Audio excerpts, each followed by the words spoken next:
नमस्कार जय Jagannath Lakshmi cooking and travel को आपण मानक स्वागत। आज हम बनवा को जाउछे बाइगण भजा। एटा तो म प्राय समस्ते ओडिया घरे बनै थाउ किंतु मु केमती बनाए सेटा आपण मानक सह शेयर करूची। एथि पय हमको कम सामग्री और कम समय रे बनि जिवो।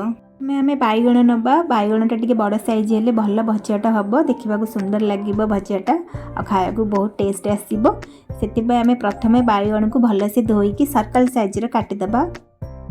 बाइगण काटला बेले टिके मोटा मोटा करिकिना काटिबे नहले भाजिला बेले बाइगणटा भांगी जीवो और सेटा सेते सुंदर देखा जीवनी गोटा गोटा रहले बहुत बढ़िया लागिवो खाइया पई।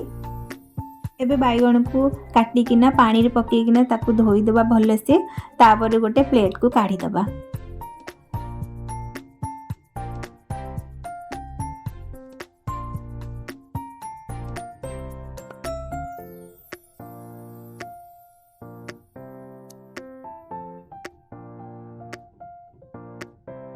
तापर गोटे बाउल रे रखिदबा सब बाइगण नहीं से पानी छाड़ी जाइथिबो। तापर हमें सब मसला बे पकेबा।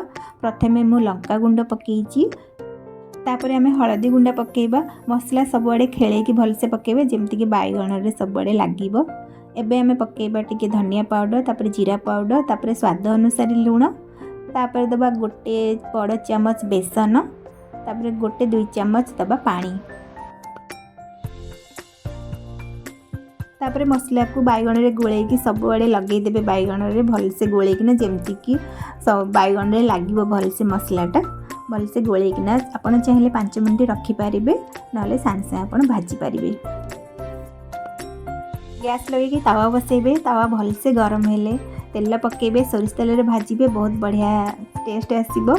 सब बेले तावा रे ही भाजीबे भजाटा भल हबो लागिबोनी भल से गोटा गोटा होगी रहिबो। तेल को पकेइकिना चारिया टिके खेलई देबे तापर बाइगण को तेल ऊपर रखिकी एपट सेपट करके बाइगण को पूरा साइज रे रखि देबे। जाल टिके अधिक देबे ए टाइम रे जेहेतु बाइगणटा कळा पड़िबोनी।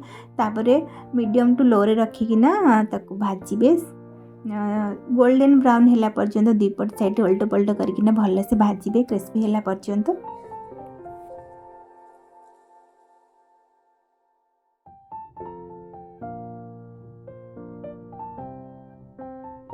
एबे देखंतु हम बाइगण भजा संपूर्ण हो गलानी क्रिस्पी और गोल्डन ब्राउन भी हो गलानी।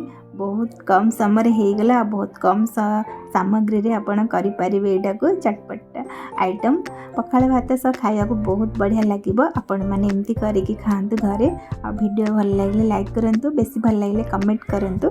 आपण माने केमती बाइगण भाजंती कमेंट रे कहंतु। धन्यवाद।